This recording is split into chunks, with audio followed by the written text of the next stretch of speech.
अवधूत चिंतन श्री गुरुदेव दत्त. सर्वांना श्री स्वामी समर्थ.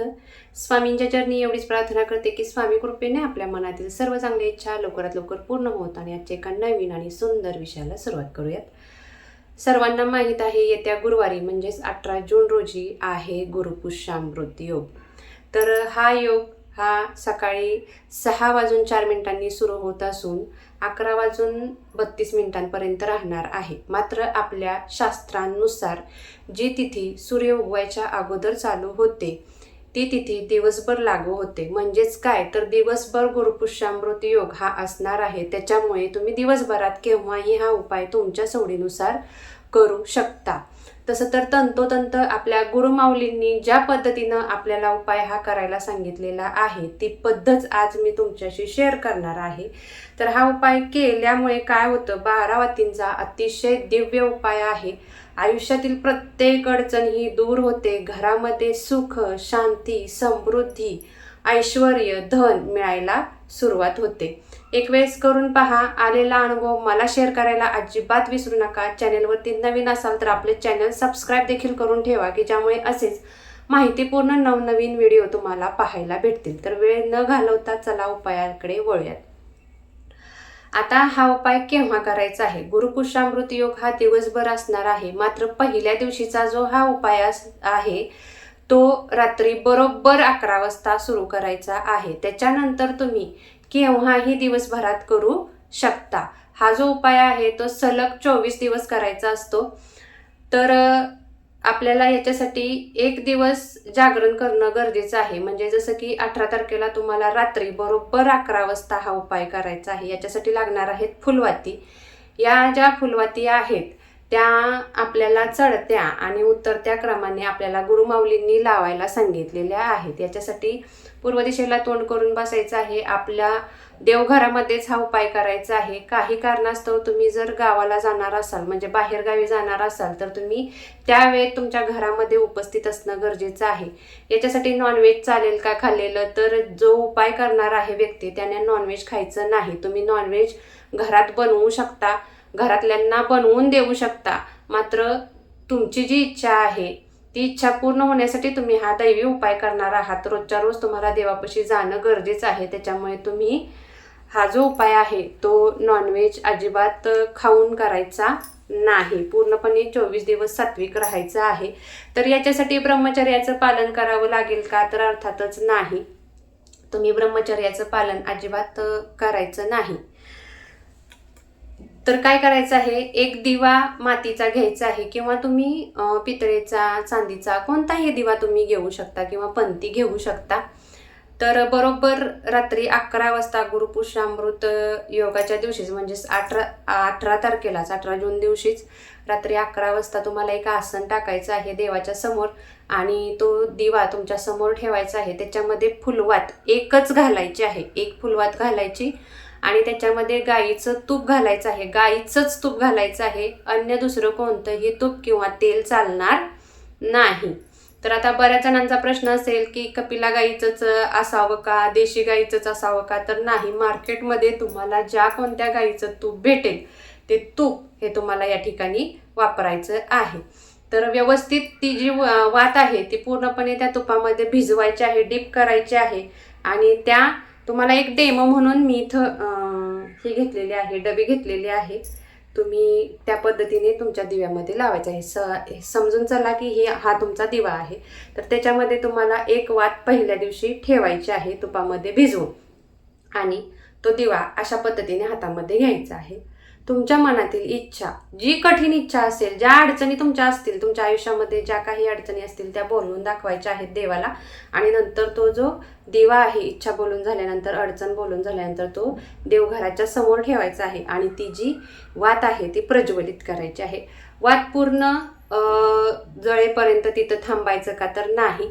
एक 5 मिनिट फक्त तुम्ही त्या दिव्याकडे एकटक लावून बघत आपल्या श्री स्वामी समर्थ या महाराजांचा जप करायचा आहे. श्री स्वामी समर्थ, श्री स्वामी समर्थ. किंवा तुम्ही ज्या कोणत्या देवाला मानत असाल, महादेवांचे भक्त असाल, गणपती बाप्पाचे भक्त असाल, जे कोणते तुमचे इष्टदैवत असेल त्या देवाचं तुम्हाला नामस्मरण करायचं आहे आणि तुमची इच्छा व्यक्त करायची आहे. हा झाला पहिल्या दिवसाचा उपाय.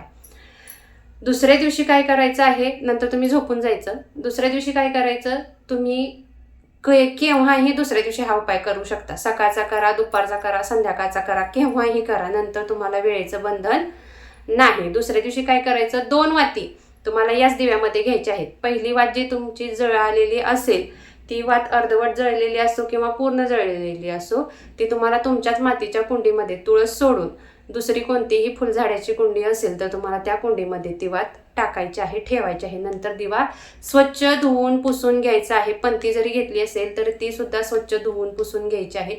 पुन्हा दुसऱ्या दिवशी अशाच पद्धतीने 2 वाती ठेवायच्या, आपली इच्छा बोलायची, आपल्या अडचणी बोलायच्या आणि देवासमोर हा दिवा ठेवायचा आणि दिवा प्रज्वलित करायचा. याच्यासाठी फुलवातीच लागणार आहेत, दुसरी कोणतीही वात चालणार नाही. ज्यावेळी तुम्ही वात प्रज्वलित करत असाल त्यावेळी तुम्हाला थोडंसं कुंकू या वातीला लावणं गरजेचं आहे. आणि अशा प्रकारे तिसऱ्या दिवशी 3 वाती, चौथ्या दिवशी 4 वाती, 5व्या दिवशी 5 वाती, अशा पद्धतीने तुम्हाला वाती वाढवत जायच्या आहेत.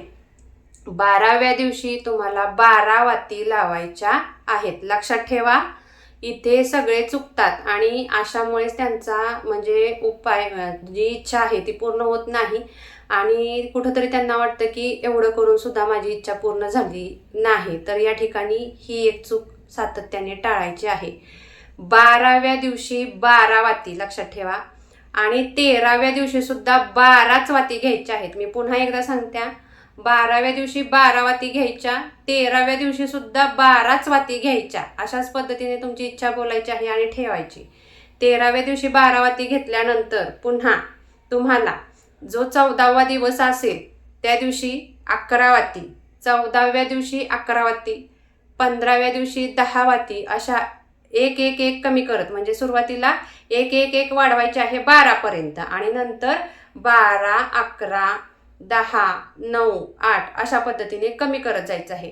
हा उपाय करत असताना जर पिरियड वगैरे आले तर हा उपाय अर्धवट राहतो. तुम्हाला पुन्हा ज्यावेळी गुरुपुष्यामृत येईल त्यावेळी पुन्हा नव्याने हा उपाय सुरू करण्याची गरज असते. त्याचबरोबर जर सुतक सोयर आलं तर अशा वेळी सुद्धा हा उपाय अपूर्णच मानला जातो आणि नंतर पुन्हा तुम्हाला ज्यावेळी गुरुपुष्यामृत योग येईल त्यावेळेस तुम्ही हा उपाय करू शकता. या उपायाची दिव्य प्रचिती अशी आहे की तुम्हाला पैसा हवा असेल, नोकरी हवी असेल, तुमच्या आयुष्यामध्ये कोणतीही अडचण हवी असेल ना तर ती पूर्णपणे नाहीशी होते आणि तुम्हाला तुमच्या इष्टदैवतांची कृपा ही भेटते. साक्षात गुरु तुमचे जे आहेत ते तुमच्यावरती कृपादृष्टी करतात आणि तुमची इच्छा पूर्ण होण्यासाठी युनिवर्स सुद्धा प्रयत्न करत असते. तर नक्कीच पूर्णपणे श्रद्धेने हा उपाय करा आणि हा उपाय करत असताना एखाद्याला स्वामींची मूर्ती दिसेल किंवा जे कोणते तुमचे गुरु असतील, महादेव असतील तर तुम्हाला महादेवांची पिंड दिसू शकते, त्या दिव्यामध्ये दिसू शकते, त्या ज्योतीमध्ये दिसू शकते किंवा स्वप्नामध्ये येऊ शकते. देव तुम्हाला जे कोणते दृष्टांत देत आहेत ते तुम्ही नक्कीच लक्षात ठेवा. तसा जर तुम्हाला अनुभव आला तर कमेंट बॉक्समध्ये नक्की माझ्याशी शेअर करा. त्या स्वप्नाचा अर्थ काय आहे तो मी तुम्हाला कमेंट बॉक्सद्वारे नक्कीच त्याचं उत्तर देखील देईन. तर झालेली सर्व सेवा ही स्वामींच्या चरणी रुजू करून आजची माहिती मी इथेच थांबवते. आता हा जो उपाय आहे ते उद्यापनाच्या वेळेस काय करायचं का तर काही सुद्धा करायचं नसतं. उपाय हा असाच कंटिन्यू ज्या दिवशी शेवटचा दिवस असेल त्या दिवशी जी तुम्ही पंथी घेतली असेल, जो कोणता दिवा घेतला असेल तो अतिशय स्वच्छ व्यवस्थित पुसून वगैरे ठेवून द्यायचा आहे. दुसरं कोणतं काहीही सायास करायचे नाहीत, त्याची गरज सुद्धा नाही. तर कसा वाटला व्हिडिओ नक्कीच सांगा. माहिती आवडली असेल तर आपलं चॅनल सबस्क्राईब करायला मात्र विसरू नका. भेटूयात अशाच माहितीपूर्ण व्हिडिओ सोबत पुन्हा एकदा. तोपर्यंत सर्वांना खुश रहा, मस्त रहा. स्वामींचा कृपाशीर्वाद तुमच्यावरती अखंड राहो एवढी स्वामींच्या चरणी प्रार्थना करून आजची माहिती मी इथेच थांबवते. धन्यवाद. श्री स्वामी समर्थ.